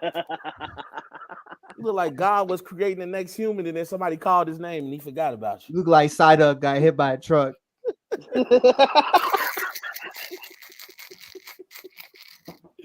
Yeah, David, don't do that to yourself, bro. You Nah, know I love you know I'm Damian. from Chicago. We been doing this since we was yay high. Man, you kind of boring just I baking. talk about motherfuckers. people for fun. Man, when I was born, they pulled me out. I looked at the doctor. I said, "Your hand's soft as shit, boy." Oh, I they told the was doctor when they pulled me out, like, boy, your big boot ass slap me one more time. Damn. Slap me in the Shit, butt. I'm when I was sorry. bleeding. I I'm turned sorry, around. Frankie. I'm like, hold on, I know Damien and just try to go on me, boy. That ain't no compliment. Calling me Cedric the Entertainer. I'm Robert Scott. That's what. Yeah, That's yeah, yeah. How you fucking doing? How you doing? Mike about to drink a whole gallon of water after How this. you doing? I got 2 of them joints right fucking. Been working since 4 a.m. Fuck my job. I hate it. And yeah, That's why we Lakers. got to be professional, so we can just do this all day. Nope. I'm a menace now. I'm gonna be the best version of me, and you Don't be gonna a like menace. it. Don't be a gonna like menace. it. Don't be a menace. You call Mike. me Dennis, baby. I'm the Don't menace. be a menace. I'm gonna start calling you. I'm gonna start calling you Mike Morant. Man, don't do that. First of all, Fuck NBA young boy. Fuck his ops. Fuck everybody in the Morant family, especially his sister. She's trash at basketball. She just looks like Josh. Spitting image. Pray for the dude she takes to prom. Gonna get beat in the back of the head with a Glock. But with that being said, my real final thoughts. Truthfully, no matter what you're doing, man, just keep doing what you're doing. And everything that's supposed to happen is going to happen. And that's how I feel. Unless you're John Morant, then just stay at the fucking house and don't do a damn fucking thing. Just stay at the crib. Frankie? Yeah, man. Like I said, Lakers at 6, get a W tonight. I hope everybody enjoys their day. I'm hoping that all your baseball teams win. Mike, if you guys get the number 1 pick, I'm gonna be the most upset person in the world. Dude, I swear to God. Mike. Oh my God. I swear to God, I'm gonna be the most upset person in the world. I'm gonna congratulate you, but in person, like I'm gonna write you saying congratulations, but in real life, while I'm writing it, I'm gonna say what the effing F. I don't want to say it right here. Like I would trade. what I mean. I would trade. All right, check me out. Right. Wait. Final thought. If we get the number 1 pick, I would trade Victor, which is the number 1 pick, the rights to Lonzo Ball, and Kobe White. Or maybe no. Hold on. Give me a sec, Frank. The number 1 pick, the rights to Lonzo Ball, and Patrick Williams for Damian Lillard. Hey, did y'all see James Harden say he want to go to the Suns? Man, I'm plotting over here, bro. You fucking interrupting my shit. I'm trying to save the fucking city, bro. And you out here talking about James fucking Big Titty Harden. Ain't no saving Chicago, bro. Bro, that's that's that mentality right there to why Lori Lightfoot left. I'm glad she did. That she a little Beetlejuice. I'll tell you right now. I'm gonna tell you right now though. If Chicago somehow, some way have a turnaround season next year, like just out of the blue and nobody like expects it, and they just have a turnaround season, I don't want to hear Rob Scott coming out of nowhere and being like Bulls Nation or Mob Lynch. Mob Lynch. That's racist. That's racially motivated. ABC Red. Red baby bang. I'm not like y'all. I'm sorry. I could be a fan, but be honest. Listen, I'm not just because I'm a fan don't mean I'm be like, oh my God, and nothing the Bulls can do no wrong. I'm not like that, brother. Respectfully, Rob, I think me and you both lost our cards for the year. I ain't gonna lie. I didn't lose nothing. I'm always gonna love Chicago, but I'm also gonna root for my favorite player. We left that joint. We left. That's because the Bulls sucked. I never left. We left. When they won, I packed my shit. I'm like, went home. Thank you. Can you play like this all the time? No, when Pat Bev, I left. I'm Jimmy Buckets to the finals. Hey, and you know what, Frankie? Can I say something respectfully, dog? Man, if Jimmy Butler somehow, some way gets to the finals again and plays the Lakers, let me just have it this one time, bro. Let me just have it this one time, and y'all can go back next year and do y'all thing because I just want to see my man Jimmy get a ring, dog. Yep. I need it. I need it in my soul because I know D Rose ain't never getting the fuck out of New York. And he's never leaving Tibbs. For the love of God, Frankie, the Yankee, the Lake Show cruise. Let me just have this one. Just this one, dog. Look at the comments, Mike. What the fuck he said? Kanye cursed Chicago. Heard that. He went to the sky and their ship sinking too. Who he talking about? He talking about you. He talking about me. Bro, you spell Glenn with one N. Get the fuck out of my face. Glean his dick. Mr. Clean. Mr. Glean. Yeah. Tag team with Dustin. Fuck ass dude. Leave Glenn alone. I like Glenn. Mr. Glee in the windshield, man. First of all, Glenn Richardson, when I walked in that building and started reporting for the ASAP network, they won a championship. So I don't want to hear nothing. Second of all, Mr. Glenn Richardson, when Mike Hughes walked into the Wintrust Arena to cover the Chicago Sky, they became relevant in the WNBA. So that must mean Mike Hughes is relevant. Well, I wouldn't say that. You are relevant. Maybe on like every female group chat where they just be talking shit. Hey, since you know the Sky very well, who's the light-skinned girl with the baby hairs, the new one? All right. Kayana Trailer. That's my girl. Lord. Yeah, Kayana trailer. I was just hanging out with her not too long ago. Yeah, She's a tell good her I said, person. Yeah, we're both 5'8". It's gonna be All right, yeah. Stat Guy, you got any final thoughts? yeah. Kayana trailer is done. Do I Stat have- guy, Nah, I'm gonna stat guy, please I'm make gonna go that your with final Frankie. thought. We're gonna go to a Liberty game because I want to see Lady Mama. My play. final thoughts are Kayana trailer. Steele should have gotten the NL Pitcher of the Month for the month of April, and he's going to show why tonight against the Astros. Oh wait, I do have one more final thought, Frankie. Can I say it or no? If not, it's okay. Go ahead. Bro, I made a parlay yesterday. Hold on. Let me pull up the king of draft. Because I wanted to share it with y'all because first and foremost, shout out to the Yankees. Shout out to Frankie the Yankee. Shout out to that fucking Italian, baby. He did his thing. Everybody was doing their thing. It was a beautiful day to be Rob Scott. $5 bet, Frankie. $5. Payout. $11,000. I had it going. I had 20 legger. 20. Big two. Deuce. Had it. Everything.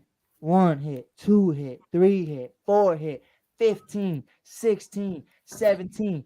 All I needed was Shohei Ohtani to strike out 6 people. This motherfucker struck out 5. I wanted to fucking go all the way down to Anaheim and just wring his neck. I was over. You can't do that, Mike, because they won't want to come to Chicago next I year. don't give a fuck. Fuck you. Stay away from me, bro, because you owe me $11K. And she'll make that with 1 pitch next year in Chicago. You'll be fine. Not me, because I ain't gonna see that money. So, fuck. What's that? You playing the Orioles? You couldn't give me 6? Okay, the Orioles are good this year. I don't want to discredit the Orioles. They're decent this year. Shohei Ohtani. 6? Rob Scott. Look at him try to look. Rob Scott, spell 6. What the fuck is that? Yo. Never mind. I should be good to go. Let me ask. There we go. I'm back. My phone broke. Dude, I lost off 3 yesterday on my parlays. My phone really did just break. Freaking Yankees won. You picked the Blue Jays? I did. That is a mistake. I won my parlays yesterday. Let me hold something, Dustin. How many Your phone died. How many of my parlays do you want? Dustin, do you win? I bet you Dustin be making a killing on fans. Dustin, do you win often? Let's just say I have almost 6 figures of stored money on parlays right now. Dustin, you mind texting me after this? Your phone's dead. It do be dead, but you can still text it though. Nah, I'll just sit and pray, I guess. I hit on all 5 of my parlays on Sunday and walked away with 75 hundo. All right. Hey, bro, you need to start sharing now. You use DraftKings, Dustin? No, I do not. What do you use? FanDuel. Yeah. FanDuel says I don't exist. I'm not a real person. Yeah, man. The Baltimore Orioles screwed me yesterday. Toronto screwed me, and Texas screwed me. Atlanta kicked their ass. This be me looking at my parlays every day. The Braves. Shout out to Logan. The Braves got down on Texas yesterday. You know why? Shout out to the Cardinals who bent the Brewers over backwards and stuck a wooden I know. butt. I'm so glad I chose the Cardinals to win. The Cardinals are actually a pretty good team for what I've been seeing. The Cardinals are playing better.